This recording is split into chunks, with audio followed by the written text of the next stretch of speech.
Tidak ada yang lebih mengganggu pikiran seorang penyidik selain rekaman suara yang tidak bisa dijelaskan oleh logika. Rekaman pendek yang ditemukan di ponsel seorang mahasiswa bernama Faris itu menjadi awal dari peristiwa yang hingga kini dianggap sebagai salah satu kasus paling misterius di Jawa Barat. Ketika saya pertama kali memutarnya di ruang penyimpanan barang bukti, ruangan yang biasanya terasa biasa saja berubah menjadi menekan secara tiba-tiba, seolah udara di dalamnya menjadi lebih berat dari sebelumnya. Rekaman itu diawali napas seseorang yang tersengal, seperti sedang berlari atau dikejar sesuatu. Suaranya parau, terputus-putus, dan terdengar seperti menahan tangis. Kemudian terdengar kalimat pendek yang diucapkan dengan ketakutan yang sulit digambarkan melalui kata-kata. Kalau ada yang menemukan ini, jangan ulangi ritual itu. Ada sesuatu yang datang. Dan itu bukan dia. Suara itu lalu tenggelam dalam jeritan yang samar, seperti berasal dari kejauhan namun tetap jelas bahwa seseorang sedang merasakan ancaman nyata. Setelah itu rekaman berhenti. Hanya beberapa detik saja, tetapi cukup untuk membuat merinding siapapun yang mendengarnya. Sebagai penyidik investigasi lapangan, saya sudah menghadapi banyak kasus yang melibatkan korban tewas di tempat terpencil, rumah kosong, atau bangunan terbengkalai. Namun kasus ini memiliki sesuatu yang berbeda. Bukan hanya karena lokasi kejadian adalah rumah yang dikenal menyimpan banyak cerita kelam, tetapi juga karena satu hal yang sangat mengganggu. 3 dari 4 mahasiswa yang berada di lokasi ditemukan dalam keadaan tidak sadarkan diri, sementara Faris ditemukan sudah tidak bernyawa. Namun tidak ada tanda luka, tidak ada bukti kekerasan, dan tidak ada jejak yang menandakan seseorang atau sesuatu masuk ke dalam rumah itu selain mereka berempat. Dalam laporan pertama yang masuk ke kantor kami, seorang warga melapor melihat cahaya berkedip dari dalam rumah yang sudah lama tidak ditinggali siapapun. Rumah itu adalah bekas kebakaran besar yang terjadi lebih dari 20 tahun lalu, dan sejak saat itu tidak pernah ada yang mau menempatinya lagi.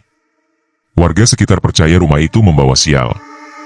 Ada yang mengatakan mereka sering mendengar suara orang memanggil di malam hari. Ada yang mengatakan melihat bayangan berjalan di antara jendela padahal rumah itu tidak memiliki lampu. Dan ada pula yang bersumpah mendengar anak kecil tertawa dari dalam ketika tidak ada siapapun di sana. Namun laporan warga itu bukan hal yang mengejutkan. Yang membuat semuanya berubah adalah ketika petugas menemukan 4 mahasiswa tersebut tepat di ruang tengah rumah itu, dengan lilin-lilin ritual yang sudah padam dan simbol lingkaran di lantai. Dari posisi tubuh mereka, terlihat bahwa mereka berusaha melarikan diri dari sesuatu. Namun tidak ada jejak apapun di ruangan itu selain debu, serpihan kayu, dan sisa arang bekas kebakaran lama. Saya mulai menyelidiki dengan memeriksa latar belakang mereka. Mereka adalah bagian dari kelompok kecil yang sedang membuat proyek dokumenter tentang fenomena supranatural. Materi yang awalnya dianggap sekadar konten kreatif itu berubah menjadi tragedi yang tidak ada satupun dari mereka prediksi. Dalam catatan jurnal mereka, saya menemukan nama sebuah ritual pemanggilan arwah yang jarang disebut orang, ritual tua yang konon dipakai untuk berkomunikasi dengan mereka yang sudah tiada. Namun yang menarik adalah catatan milik Heka, salah satu dari 4 mahasiswa itu. Ia menuliskan bahwa ritual ini diambil dari buku tua milik kakeknya, tetapi halaman penutupnya hilang. Halaman yang berisi bait penutup, yang seharusnya membubarkan entitas yang dipanggil. Dalam catatan dengan tulisan tangan yang tergesa-gesa, Heka menulis kalimat yang membuat punggung saya merinding. Jika bait penutup tidak dibacakan, maka yang datang tidak akan pernah benar-benar pergi. Saya menatap halaman itu lama, mempertanyakan apakah para mahasiswa itu memahami sepenuhnya apa yang mereka coba lakukan. Namun ketika saya berbicara dengan warga sekitar, saya mulai memahami bahwa ritual ini bukan sekadar cerita turun-temurun. Ada beberapa orang tua desa yang mendapatinya sebagai praktik lama yang sangat dihindari. Mereka memberi peringatan keras. Jangan pernah memanggil sesuatu yang tidak kalian kenal. Jawaban yang datang tidak selalu berasal dari mereka yang kalian rindukan. Ketika saya semakin menggali, nama Faris menjadi bagian paling tragis dari cerita ini. Ia kehilangan adik laki-lakinya tahun sebelumnya dalam kecelakaan yang membuatnya merasa sangat bersalah. Ia percaya bahwa ritual itu dapat memberinya kesempatan terakhir untuk berbicara dengan adiknya. Menurut teman dekatnya, Faris berubah sejak tragedi itu. Ia sering mengurung diri, mendengar suara yang ia yakini sebagai suara adiknya, dan mulai percaya bahwa batas antara dunia hidup dan mati bisa dibuka jika seseorang tahu caranya. Ini membuat saya bertanya, apakah Faris adalah orang yang paling ingin ritual itu berhasil? Atau justru orang yang paling rapuh sehingga ritual itu memilihnya terlebih dahulu? Ketika saya tiba di rumah kejadian, suasana di dalamnya masih terasa menekan. Ada bekas lingkaran tipis di lantai, dilukis menggunakan kapur putih. Di sekelilingnya ada tempat lilin yang semuanya telah meleleh tidak wajar, seolah terbakar oleh api yang lebih panas dari lilin biasa. Di sudut ruangan itu ada sebuah jendela yang kacanya sudah pecah sejak lama. Namun ketika saya mendekat, saya merasakan hembusan udara dingin seperti dari ruangan tertutup yang sedang mengembuskan napas. Saya tidak percaya pada hantu, arwah, ataupun cerita-cerita supranatural. Namun saya percaya pada bukti. Dan bukti terbaik yang kami miliki hanyalah rekaman terakhir Faris. Rekaman yang menunjukkan bahwa pada malam itu, mereka tidak sendirian. Dan lebih buruk lagi, rekaman itu menunjukkan bahwa sesuatu yang mereka panggil telah menjawab. Namun suara itu bukan suara manusia. Dan yang datang bukan sesuatu yang bisa saya jelaskan. Saya tahu penyelidikan ini tidak akan menjadi penyelidikan biasa. Saya tahu saya sedang memasuki kasus yang bukan hanya berbicara tentang kematian, tetapi tentang apa yang mungkin datang ketika manusia mengusik sesuatu yang seharusnya tetap diam. Pada malam pertama penyelidikan itu, saya bahkan mencatat satu hal di buku saya sebelum pulang. Apapun yang mereka undang malam itu, sepertinya belum benar-benar pergi. Rumah tempat kejadian itu berdiri di tepi sebuah hutan kecil yang sudah jarang dilalui orang. Dindingnya hitam karena bekas api lama yang pernah membakar hampir seluruh bangunannya. Atapnya sebagian runtuh, dan lantainya dipenuhi serpihan kayu serta pecahan kaca yang memantulkan cahaya matahari dengan suram. Rumah itu mengeluarkan aroma lembab yang tercampur jelaga tua, seolah menyimpan napas panjang dari masa lalu yang kelam. Tidak ada hewan kecil yang berani masuk. Tidak ada burung yang hinggap di bagian atap yang tersisa. Heningnya terasa seperti ancaman yang tidak terlihat. Saat saya memasuki rumah itu untuk pertama kalinya sebagai penyidik kasus utama, saya merasakan sebuah dorongan tidak nyaman. Udara di dalamnya berbeda. Suhu turun beberapa derajat lebih dingin dibandingkan udara luar. Hal seperti ini biasa terjadi pada bangunan tua yang gelap, namun sensasinya tidak wajar. Cahaya yang masuk dari celah atap terasa kesulitan menerangi ruangan, seperti ditelan oleh sesuatu yang tidak kasat mata. Saya memeriksa ruangan yang menjadi pusat ritual. Lingkaran kapur putih yang digambar oleh para mahasiswa itu masih terlihat meski tergores oleh langkah para petugas yang mengevakuasi. Di sekitar lingkaran itu terdapat lilin-lilin yang meleleh secara tidak wajar. Tetesan lilinnya mengalir ke arah dalam lingkaran, bukan keluar seperti lilin biasanya mencair. Seolah ada sesuatu di tengah lingkaran itu yang menarik panas dan cahaya ke arahnya. Yang paling menarik perhatian saya adalah satu sudut ruangan. Sudut itu gelap meski terkena cahaya matahari dari celah atap. Saat saya berdiri menghadapnya, saya merasa seperti sedang diperhatikan. Seolah ada sepasang mata dari dalam kegelapan itu, mengawasi setiap gerakan saya. Namun ketika saya menyalakan senter dan mengarahkannya ke sana, tidak ada apa-apa. Hanya dinding hitam bekas terbakar dengan tekstur kasar yang seperti kulit hangus. Saya mengambil langkah lebih dekat untuk memeriksa lebih rinci. Saat jarak saya tinggal setengah meter dari sudut gelap itu, tubuh saya merinding tanpa sebab. Ada hembusan udara dingin, ringan tapi jelas, seperti hembusan napas seseorang yang berdiri sangat dekat. Saya mundur perlahan. Naluri saya sebagai penyidik mengatakan bahwa tidak ada manusia di sana. Namun naluri lain yang lebih primitif mengatakan bahwa saya harus berhati-hati. Saya menuliskan semuanya dalam buku catatan. Namun ada satu kejadian kecil yang tidak saya cantumkan dalam laporan resmi karena tidak dapat dijelaskan. Ketika saya keluar ruangan menuju pintu depan rumah, saya mendengar suara langkah kaki kecil mengikuti dari belakang. Bunyinya ringan, seperti langkah anak kecil yang berlari kecil di lantai kayu rapuh. Namun ketika saya menoleh, tidak ada siapapun. Dan kayu lantai di belakang saya terlihat tidak bergerak sama sekali. Warga sekitar sudah memperingatkan saya tentang suara itu. Suara anak kecil yang sering terdengar dari rumah ini. Suara yang tidak pernah ditemukan pemiliknya. Namun saya bukan orang yang percaya pada cerita rakyat semacam itu. Bagi saya, langkah yang saya dengar mungkin hanya kayu berderit akibat perubahan tekanan udara. Meskipun, dalam hati, saya tahu langkah itu terlalu teratur untuk suara kayu yang berderit. Beberapa jam setelah memeriksa lokasi, saya menemui ketua keamanan desa. Lelaki tua itu memiliki sorot mata yang dipenuhi pengalaman panjang menghadapi hal-hal yang lebih menyerupai kisah gelap daripada realitas yang biasa kita kenal. Ia menjelaskan bahwa rumah itu sudah ditinggalkan sejak kebakaran hebat yang menewaskan seluruh keluarga pemiliknya 20 tahun lalu. Tidak ada satupun warga yang berani mendekat, bukan hanya karena tragedi kebakaran, tetapi karena sejak saat itu rumah tersebut menjadi pusat kejadian-kejadian janggal. Ada cerita tentang bayangan panjang yang bergerak sendiri. Ada laporan suara seseorang memanggil nama orang lain padahal rumah itu kosong. Ada pula warga yang mengaku melihat anak kecil berdiri di jendela lantai 2 yang sudah lama runtuh. Semua cerita itu sulit dipercaya, namun kesamaan ceritanya membuat saya tidak bisa mengabaikannya. Ketua desa kemudian berkata dengan suara rendah, hampir seperti berbisik. Kecelakaan keluarga itu bukan hanya kebakaran biasa. Ada yang mengatakan mereka sedang melakukan ritual larangan sebelum akhirnya api melahap seluruh rumah ini. Saya mencoba menggali lebih jauh, tetapi lelaki tua itu menggeleng. Ada sesuatu dalam tatapannya yang menunjukkan bahwa ia tahu lebih banyak daripada yang ia katakan. Namun ia memilih untuk tidak melanjutkan. Ia hanya memberi satu pesan yang ia ucapkan dengan sungguh-sungguh. Jangan pernah menjawab suara yang memanggil dari dalam rumah itu. Kata-kata itu terus terngiang. Bukan karena saya mempercayainya, tetapi karena saya mendengarnya sehari sebelumnya ketika memeriksa rekaman Faris. Dalam rekaman tersebut, tepat sebelum jeritan itu, saya menangkap suara samar. Suara kecil yang terdengar seperti seorang anak yang memanggil. Kak, pulang yuk. Saya memutarnya berkali-kali. Saya memeriksa frekuensi suaranya. Saya memeriksa pola getaran dan resonansi audionya. Semuanya tidak cocok dengan suara manusia normal. Tidak stabil. Tidak memiliki karakteristik pita suara manusia. Suara itu seperti dibuat oleh sesuatu yang meniru suara anak kecil tanpa benar-benar memahami bagaimana suara anak kecil seharusnya terdengar. Ketika saya kembali ke lokasi di hari kedua penyelidikan, saya membawa seorang teknisi forensik audio untuk memeriksa akustik ruangan tempat ritual dilakukan.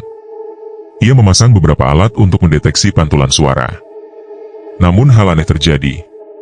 Setiap kali kami berbicara di dalam ruangan ritual, suara kami terdengar seperti terdistorsi. Gema suara tidak memantul dengan normal. Ada jeda setengah detik di mana suara kami seperti ditarik sebelum memantul kembali. Teknisi itu menyebutnya fenomena akustik yang tidak lazim. Namun saya melihat ketidaknyamanan di wajahnya. Saat ia memasang alat ketiga, tiba-tiba terdengar suara langkah kecil di lantai atas. Padahal atap lantai 2 rumah itu sebagian besar sudah roboh. Tidak mungkin ada orang berjalan di sana. Kami saling menatap. Kemudian suara itu berhenti. Saya memutuskan naik untuk memastikan. Meskipun hanya tersisa beberapa papan lantai serta rangka kayu yang rapuh, saya tetap ingin memastikan tidak ada hewan liar atau seseorang yang menyelinap masuk. Ketika saya tiba di lantai 2, ruangan itu dipenuhi debu tebal dan serpihan kayu hangus. Tidak ada apa-apa. Tidak ada manusia. Tidak ada hewan. Namun di ujung ruangan saya melihat sesuatu yang membuat napas saya berhenti sesaat. Ada jejak kecil di lantai berdebu. Bentuknya seperti tapak kaki anak kecil. Hanya satu jejak. Tidak ada jejak masuk ataupun keluar. Tidak ada jejak pasangan. Hanya satu jejak yang tercetak jelas, menghadap ke arah saya. Saya menunduk untuk memeriksanya lebih dekat. Jejak itu dalam. Terlalu dalam untuk ukuran anak kecil. Dan debu di sekitarnya tampak seperti bergerak secara tidak merata, seolah ada sesuatu yang berdiri di sana belum lama ini, memperhatikan saya. Saat saya berdiri, saya mendengar sesuatu. Bukan langkah. Bukan suara barang jatuh. Tetapi suara napas pendek seperti seseorang sedang berbisik di belakang saya. Kak. Saya segera menoleh. Tidak ada siapapun. Hanya ruangan kosong. Hanya sisa arang dan debu. Namun saya tahu apa yang saya dengar. Dan itu bukan suara angin. Ada sesuatu di rumah itu yang bergerak tanpa terlihat. Ada sesuatu yang tahu keberadaan saya. Dan yang paling mengganggu. Sesuatu itu seolah sedang menunggu saya untuk menjawabnya. Malam itu saya kembali ke kantor dengan membawa sesuatu yang lebih berat daripada berkas penyelidikan. Bukan bukti fisik, bukan data, melainkan perasaan bahwa ada jalur penyelidikan lain yang tidak seharusnya saya masuki. Namun rasa ingin tahu selalu menjadi bagian dari pekerjaan ini. Dan malam itu, rasa ingin tahu saya bertabrakan langsung dengan sesuatu yang tidak bisa dijelaskan oleh prosedur apapun. Saya membawa pulang salinan rekaman suara yang ditemukan di ponsel Faris. Rekaman itu hanya berdurasi beberapa detik, tetapi saya yakin rekaman tersebut menyimpan lebih banyak dari yang telinga manusia bisa tangkap.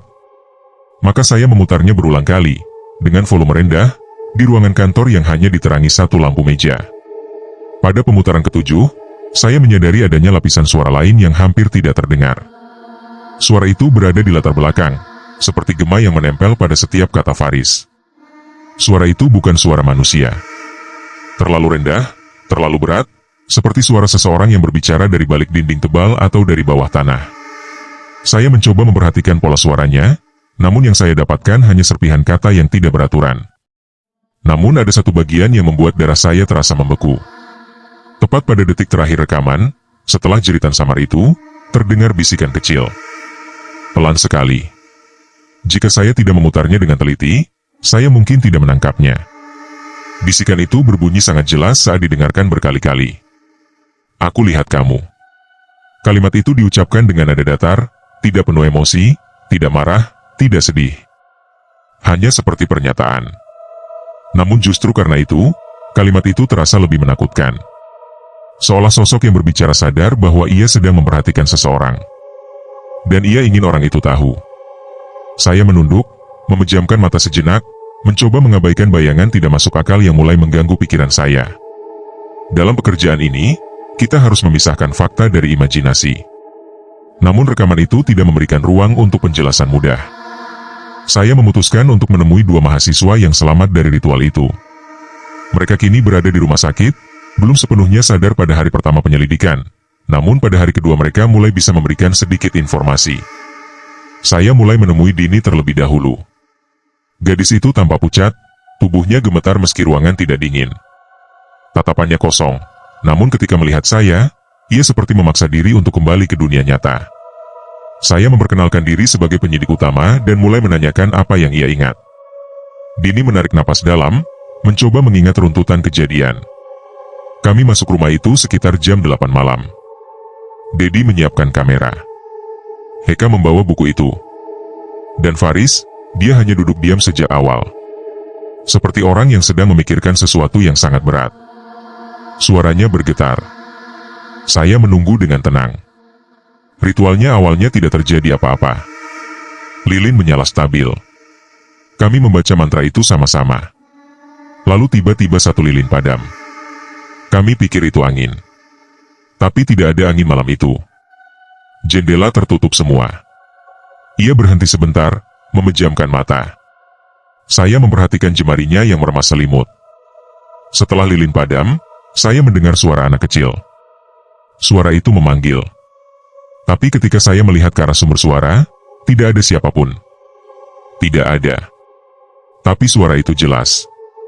Saya lalu bertanya apa Faris bereaksi terhadap suara itu. Dini mengangguk. Ya. Faris tersenyum. Seperti suara itu adalah hal yang sudah ia tunggu. Dia memanggil nama adiknya. Dia bilang pulanglah. Pulanglah. Saya mencatat semuanya dengan sangat hati-hati. Namun kalimat berikutnya dari Dini membuat saya berhenti menulis. Tapi itu bukan suara adiknya. Itu bukan suara manusia. Suara Dini pecah. Ia menangis. Ia memalingkan wajah, tubuhnya bergetar hebat. Saya tidak melanjutkan pertanyaan malam itu. Ia sudah sangat ketakutan. Saya meninggalkan kamar Dini dan berjalan menuju ruang inap Heka. Berbeda dengan Dini, Heka terlihat jauh lebih lelah secara mental. Matanya sayu, wajahnya pucat, dan tangannya masih bergetar meski ia berusaha keras menyembunyikannya. Ketika saya duduk di kursi di samping tempat tidurnya, ia langsung menghindari tatapan saya. Saya tahu apa yang akan Anda tanya, katanya pelan. Dan saya tahu saya harus menjawab. Saya mengangguk pelan, memberi tanda bahwa ia bisa memulai kapan saja. Ritual itu salah. Bait penutupnya hilang. Saya kira tidak akan ada yang terjadi karena saya tidak membacakan penutupnya. Saya kira paling hanya akan jadi konten dokumenter yang menarik. Ia mengusap wajah, lalu melanjutkan dengan suara lebih lirih. Tapi ketika suara itu datang, saya tahu. Saya tahu apa yang kami panggil bukan arwah manusia. Ada sesuatu yang lain. Sesuatu yang tidak seharusnya kita undang. Saya bertanya apa yang ia lihat. Heka tidak langsung menjawab. Ia menatap sudut kamar yang gelap, lama sekali, seolah ia melihat sesuatu di sana. Saya tidak melihat dengan mata. Saya melihat bayangannya. Bayangan yang terlalu panjang untuk manusia. Bayangan yang bergerak sendiri tanpa pemilik. Dan bayangan itu menunggu Faris. Ia seperti tahu Faris yang paling rapuh. Saya merasakan bulu kuduk saya berdiri. Bayangan panjang yang tidak mengikuti sumber cahaya adalah salah satu fenomena yang sudah lama diceritakan di berbagai tempat dengan sejarah kelam. Namun mendengarnya dari saksi langsung memberi sensasi berbeda, lebih nyata, lebih menekan. Saya mencoba bertanya apa yang terjadi pada detik terakhir sebelum Faris ditemukan. Heka menutup matanya, wajahnya menegang. Ketika kami berlari meninggalkan lingkaran, kami melanggar aturan. Kami membuka jalur keluar untuknya. Sesuatu itu seperti meraih Faris. Saya mendengar Faris berteriak bahwa itu bukan adiknya. Dia bilang jangan biarkan dia ikut keluar. Suara Heka pecah di akhir kalimat. Saya kembali ke kantor dengan catatan penuh, namun kepala saya terasa semakin berat. Keterangan kedua mahasiswa itu tidak saling bertentangan, justru saling melengkapi. Mereka menggambarkan sesuatu yang sama meski dengan kata-kata berbeda. Suara anak kecil. Bayangan tanpa tubuh. Lilin yang padam tidak wajar. Dan Faris yang dipanggil oleh sesuatu yang ia kira adiknya. Malam semakin larut ketika saya kembali memeriksa salinan rekaman. Saya duduk seorang diri di ruang penyidikan yang sepi dan memutar rekaman itu lagi. Namun kali ini saya mendengar sesuatu yang tidak saya dengar sebelumnya. Tepat sebelum rekaman berhenti, setelah bisikan aku lihat kamu, ada suara lain.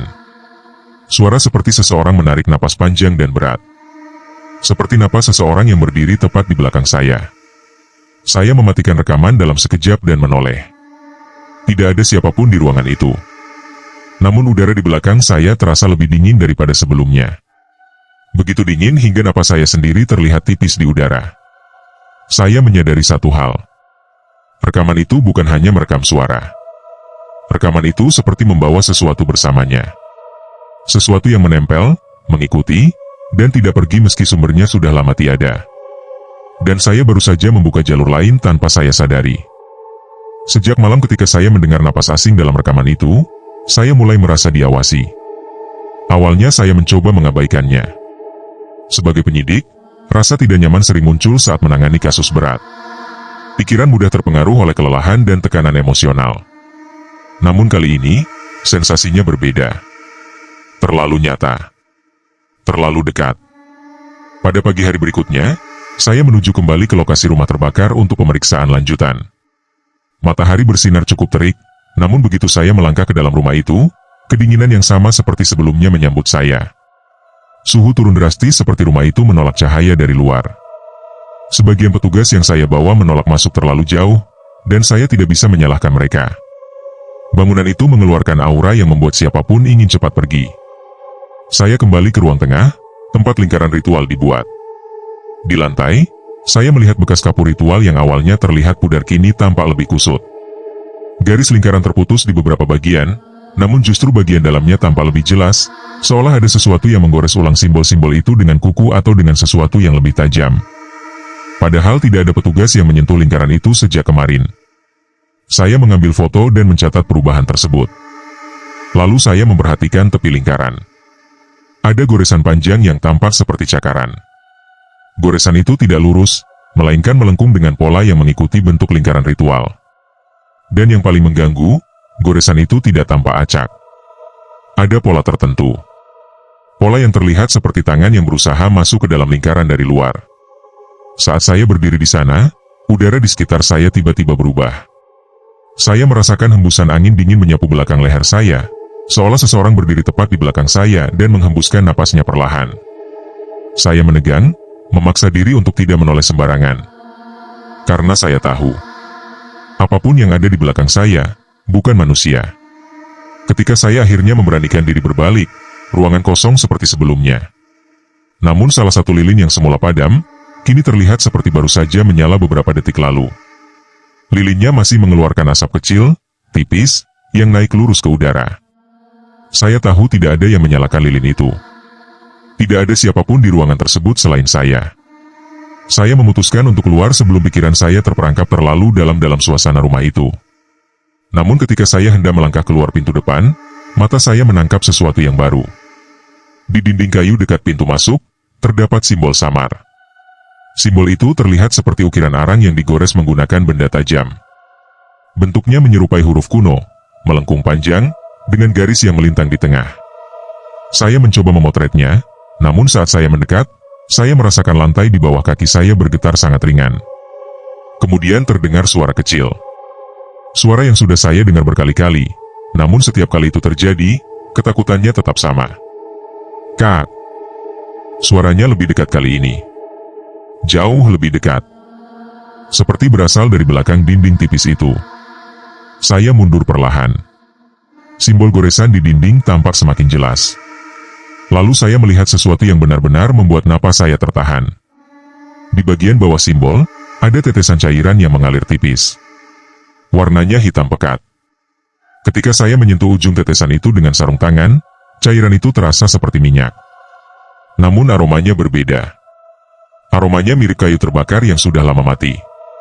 Seperti abu yang masih menyimpan sisa panas dari masa lalu. Saya keluar rumah itu dan duduk di mobil sebentar untuk menenangkan napas. Saat itu saya mulai menyadari sesuatu yang makin jelas. Kasus ini tidak lagi soal 4 mahasiswa yang melakukan ritual terlarang. Bukan lagi soal rasa penasaran yang berubah menjadi tragedi. Tetapi tentang sesuatu yang berhasil mereka panggil. Sesuatu yang menemukan celah untuk masuk. Dan mungkin sesuatu itu belum selesai. Saya kembali ke kantor membawa hasil dokumentasi baru. Di ruang kerja saya mencetak simbol dari dinding itu dan memutarnya ke beberapa arah untuk mencari pola yang mungkin cocok dengan teks ritual yang dibawa Heka. Lalu saya menghubungi seorang ahli aksara kuno yang pernah bekerja sama dalam kasus simbolisme aliran kepercayaan. Ketika saya mengirim foto simbol itu kepadanya, ia langsung menghubungi saya balik tanpa menunggu lama. Suaranya terdengar tegang. Ini bukan simbol aksara yang biasa digunakan manusia. Ini lebih mirip simbol penanda. Simbol panggilan. Tapi dari mana kamu mendapatkannya? Saya menjelaskan bahwa simbol itu ditemukan di rumah kejadian. Ia terdiam cukup lama sebelum berkata lagi. Simbol itu biasanya berada di bagian penutup ritual pemanggilan sebagai penanda batas. Jika penutupnya tidak benar, simbol itu berubah fungsi. Ia menjadi pintu. Pintu. Kata itu menggema lama di kepala saya. Ia menambahkan satu hal lagi sebelum menutup telepon. Jika simbol itu muncul sendiri, berarti sesuatu mencoba membuka jalur masuk. Dan jalur itu menggunakan orang pertama yang menamakannya. Saya terpaku. Orang pertama yang menamakan sesuatu yang ia panggil. Faris. Kalimat itu menancap seperti pisau. Malam semakin gelap ketika saya memutuskan pulang lebih cepat dari biasanya. Namun setibanya di rumah, saya langsung merasakan suasana berbeda. Heningnya terlalu tebal, seolah seluruh udara di dalam rumah sedang menahan napas. Ketika saya menutup pintu, suara ketukan kecil terdengar dari dapur. Saya berdiri diam, mendengarkan dengan saksama. Ketukan itu bukan suara benda jatuh. Bukan suara tikus atau pipa. Ketukan itu ritmis. 1, 2, jeda. 1 lagi. Seperti seseorang mengetuk dinding dari dalam. Saya berjalan perlahan menuju sumber suara, menjaga napas tetap stabil. Namun ketika saya tiba di dapur, suara itu berhenti. Ruangan itu kosong. Tidak ada apapun yang bergerak. Namun ketika saya menatap jendela dapur yang menghadap halaman belakang, saya melihat pantulan bayangan. Bayangan panjang. Sangat panjang. Berdiri tepat di belakang saya. Saya berbalik cepat. Tidak ada siapapun. Namun bayangan di lantai tetap ada. Bayangan itu tidak mengikuti arah tubuh saya. Bayangan itu memiliki bentuk sendiri. Lebih kurus. Lebih tinggi.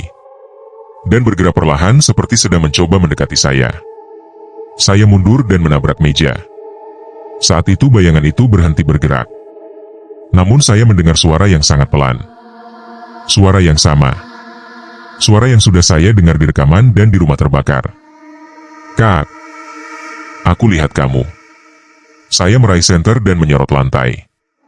Bayangannya hilang seketika. Namun suara itu masih bergema di ruangan. Dan saya tahu satu hal yang paling mengerikan. Apapun yang mereka panggil di rumah terbakar itu, sekarang sedang mengikuti saya. Sejak bayangan itu muncul di rumah saya, tidur tidak lagi menjadi bagian dari hidup saya. Setiap kali mata saya terpejam, suara itu datang. Pelan. Menyusup. Memanggil. Kadang terdengar jauh, kadang terdengar tepat di samping telinga. Kata-kata yang selalu sama. Kata-kata yang membuat malam terasa lebih gelap dari yang seharusnya. Kak, pulang yuk.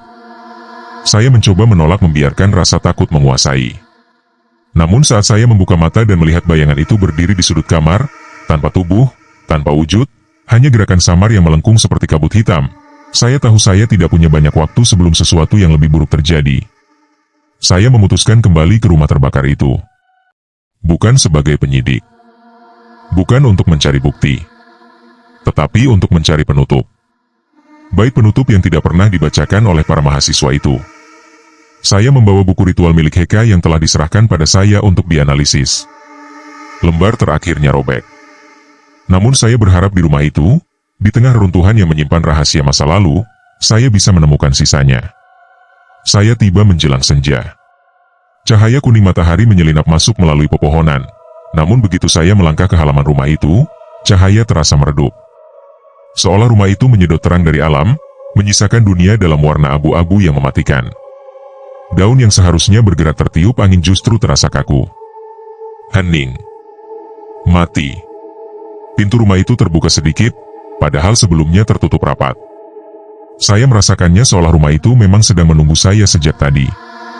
Saat saya masuk, udara dingin menyergap kulit seperti saya melangkah ke dalam gua yang sudah lama tertutup. Bayangan panjang muncul lagi. Di dinding, di lantai, di langit-langit. Namun bayangan itu tidak mengikuti arah cahaya. Bayangan itu hidup sendiri, bergerak sendiri, mengalir seperti tinta hitam di permukaan air. Saya berjalan ke ruang tengah. Lingkaran ritual itu kini terlihat semakin jelas. Kapurnya seperti diperbarui oleh tangan tak terlihat. Lilin-lilin di sekelilingnya berdiri tegak, seolah baru dipasang. Dan simbol hitam di dinding dekat pintu masuk tampak lebih tebal, lebih nyata, seperti baru digores beberapa jam lalu. Di tengah ruangan, tepat di tempat Faris ditemukan, terdapat selembar kertas yang warnanya kecoklatan oleh usia. Kertas itu tergeletak seperti seseorang meletakkannya dengan sengaja agar saya menemukannya. Saya meraih kertas itu dengan hati-hati. Di atasnya tertulis bait penutup ritual. Tulisan tangan tua, rapuh, namun jelas. Bait itu sangat sederhana, namun terasa berat seperti menahan sesuatu yang besar. Saya membacanya pelan, kata demi kata. Dan ketika saya mencapai bagian terakhir, ruangan itu bergetar halus. Lilin-lilin berkedip. Bayangan di dinding bergerak seperti gelombang laut yang tidak stabil. Lalu saya mendengar suara itu lagi. Lebih keras. Lebih jelas. Seperti berasal dari setiap sudut ruangan. Kak. Saya menahan napas. Suara itu berubah. Jangan tutup. Suara itu bukan lagi suara anak kecil. Suara itu berat, panjang, serak, seperti berasal dari tenggorokan yang tidak dibuat untuk berbicara. Sesuatu yang lain. Sesuatu yang bersembunyi di balik suara itu sejak awal. Saya melanjutkan membaca bait penutup. Namun angin dingin menerjang, memadamkan seluruh lilin dalam sekejap. Ruangan tenggelam dalam gelap. Saya mencoba menyalakan senter, namun cahaya senter mati begitu saja seperti diambil paksa oleh sesuatu yang tidak ingin cahaya hadir di tempat itu. Dalam kegelapan yang total, saya merasakan lantai bergetar. Goresan-goresan di dinding bergerak. Perubahan yang tidak mungkin terjadi. Lalu saya melihatnya. Tidak dengan mata, tetapi dengan naluri yang paling dalam. Bayangan itu muncul di tengah ruangan. Bayangan panjang yang menjulang hingga langit-langit. Kepala tidak berbentuk. Tangan memanjang sampai menyentuh lantai. Nafasnya terdengar seperti hembusan api yang padam. Dan dari arah yang tidak dapat saya tentukan, terdengar suara Faris. Jangan biarkan dia keluar. Saya membaca bait penutup lebih cepat. Namun bayangan itu merayap ke arah saya. Saya bisa merasakan udara mengental, menjadi berat seperti kabut yang mengandung besi dingin. Bayangan itu mendekat. Mendekat. Sampai jarak kami hanya beberapa langkah. Ketika bayangan itu hampir menyentuh saya mengucapkan kata terakhir dari bait penutup itu dengan suara paling keras yang bisa saya keluarkan. Seketika itu juga, ruangan meledak dengan cahaya putih yang menyilaukan. Cahaya yang terasa seperti pisau dingin yang menebas gelap. Cahaya itu bukan berasal dari senter, bukan dari lilin, bukan dari apapun yang saya bawa. Cahaya itu seperti muncul dari tanah, dari udara, dari sesuatu yang jauh lebih besar. Bayangan itu menjerit. Suara yang tidak bisa digambarkan dengan kata-kata manusia. Suara itu meretakkan udara, mengguncang ruangan, dan menembus tulang saya. Lalu bayangan itu terbelah menjadi 2, lalu 4, lalu puluhan garis hitam tipis yang menghilang satu persatu seperti asap yang dipaksa menguap. Ketika cahaya itu padam, ruangan kembali gelap. Namun saya tahu satu hal. Sesuatu itu sudah kembali ke tempatnya. Tubuh saya gemetar hebat saat saya keluar dari rumah terbakar itu. Udara malam terasa jauh lebih hangat dari dalam rumah tersebut. Saya menatap bangunan tua itu sekali lagi. Rumah itu tetap berdiri, namun kini terasa seperti bangunan kosong biasa. Tidak ada lagi dorongan aneh. Tidak ada lagi rasa diperhatikan. Tidak ada lagi bayangan panjang yang bergerak sendiri. Saya menyelesaikan seluruh laporan kasus Faris dan 3 rekannya. Semua bukti fisik dicatat. Semua pernyataan saksi dianalisis. Dan semua kejadian janggal yang saya alami saya simpan dalam buku pribadi. Bukan karena saya takut dianggap gila, tetapi karena saya tahu beberapa kebenaran tidak selalu aman bila diungkapkan sepenuhnya. Kasus ini kemudian ditutup secara resmi. Namun malam setelah laporan itu diserahkan, ketika saya pulang dan membuka pintu rumah, sesuatu membuat saya berhenti. Suara lembut, tipis, hampir tidak terdengar, muncul dari sudut gelap ruang tamu. Terima kasih. Suara itu suara Faris. Tenang. Tidak memanggil. Tidak meminta. Hanya menyampaikan satu kalimat yang tidak mengandung ancaman apapun. Setelah itu suara itu hilang. Tidak pernah muncul lagi. Saya tahu ritual itu telah ditutup. Dan sesuatu yang seharusnya tidak ada di dunia ini telah kembali ke tempatnya. Namun saya juga tahu satu hal. Rasa penasaran manusia adalah pintu yang tidak pernah benar-benar terkunci. Dan selama pintu itu tetap ada, selama manusia tetap mencari hal-hal yang tidak seharusnya dicari, kasus seperti ini tidak akan menjadi yang terakhir. Cerita ini pun berakhir di sini. Namun bayangannya akan tetap tinggal di benak siapapun yang pernah mendengarnya. Terima kasih sudah mendengarkan sampai akhir.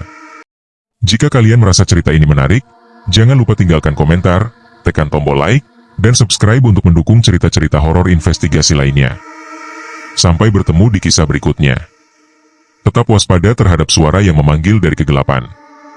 Tidak semua yang memanggil ingin ditemukan.